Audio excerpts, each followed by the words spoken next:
Assalamualaikum warahmatullahi wabarakatuh. Selamat datang di channel Ari Galeri. Semoga kita semua senantiasa diberikan kesehatan dan keberkahan oleh Tuhan Yang Maha Esa. Di video kali ini kita akan membahas tentang salah satu mitos, yaitu kesaktian tentang tali pocong. Tak sedikit orang yang masih percaya bahwa tali pocong bisa dijadikan jimat yang membawa banyak keberuntungan dan manfaat. Hingga kini, kebenaran dari jimat tali pocong itu masih menjadi sebuah misteri di kalangan masyarakat. Tali pocong dipercaya memiliki beberapa mitos kesaktian. Tak heran jika banyak kasus pencurian tali pocong yang digunakan untuk berbagai tujuan mistis dengan cara membongkar makam. Meski perbuatan yang melanggar ajaran agama, tak sedikit orang masih percaya bahwa tali pocong bisa menjadikan jimat yang membawa banyak keberuntungan dan manfaat. Hingga saat ini, kebenaran dari jimat tali pocong itu masih menjadi sebuah misteri. Dan berikut adalah beberapa mitos tali pocong yang masih dipercaya oleh sebagian masyarakat. Dan ketujuh mitos tersebut adalah: yang pertama, jimat kebal. Konon tali pocong bisa menjadi jimat kebal untuk penggunaan. Rumor ini mulai tersebar sejak lama, yakni saat ada aksi viral mencuri di salah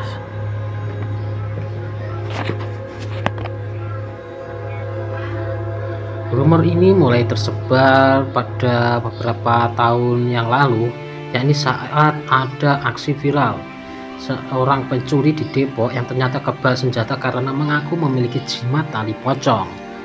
Mitos tali pocong dapat meningkatkan ilmu kebal juga pernah terjadi saat peristiwa tawuran pelajar. Seorang pelajar diketahui mengikat tali pocong di pinggangnya dengan ditutup seragam sekolah agar kebal dan lebih percaya diri. Mitos yang kedua adalah pelet. Mitos lain dari tali pocong adalah dijadikan sebagai pelet. Syaratnya, tali pocong yang digunakan harus berasal dari mayat gadis perawan yang meninggal pada Selasa Kliwon atau Jumat Kliwon. Tali pocong tersebut harus diambil sebelum 40 hari. Tali pocong yang sudah diambil juga tidak boleh dimusnahkan agar tidak dihantui oleh pemiliknya. Yang ketiga, penglaris. Tali pocong konon juga dipercaya bisa membuat dagangan seseorang laris manis. Orang-orang yang ingin kaya secara instan biasanya mengambil langkah ini. Penggunaan tali pocong ini pun beragam, dari yang diletakkan di tempat tertentu, dimasukkan ke dalam wadah makanan, hingga disimpan secara bersamaan dengan benda-benda lain sebagai persyaratan pesugihan atau penglaris dagangannya. Yang keempat, hipnotis. Tali pocong kerap digunakan sebagai media yang dipercaya untuk menghipnotis korban-korbannya. Mitos lain yang beredar adalah tali pocong dapat membuat korban tidur terlelap.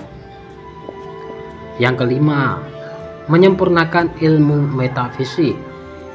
Ada sebagian orang yang mengaku memiliki keistimewaan berupa kemampuan untuk melihat dunia lain.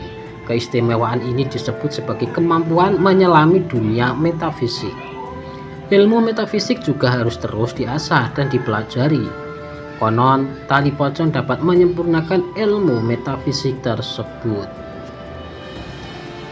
Yang keenam, mempermudah ujian.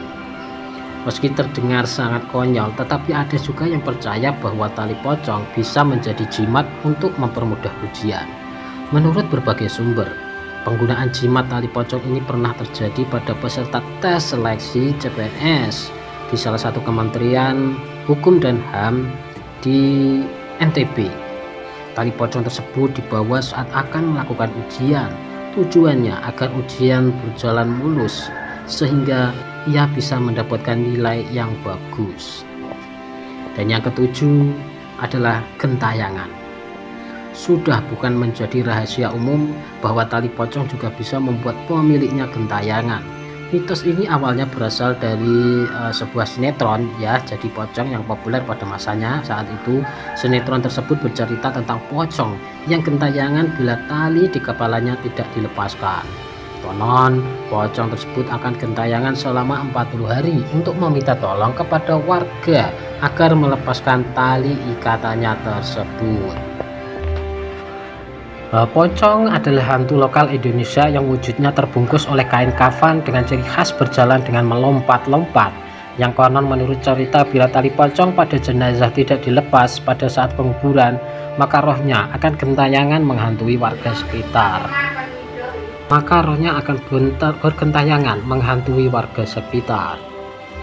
Mendengar cerita itu, ada sebuah mitos di balik tali pocong yang memanfaatkannya untuk kebutuhan khusus tersebut.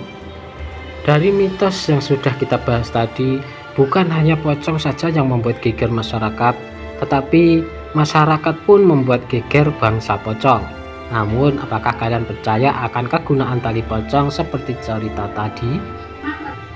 Nah, terlepas dari benar atau tidaknya mitos tersebut, semua kembali ke kepercayaan kita masing-masing ya. Semoga informasi ini dapat menambah wawasan dan pengetahuan kita. Semoga bermanfaat dan terima kasih.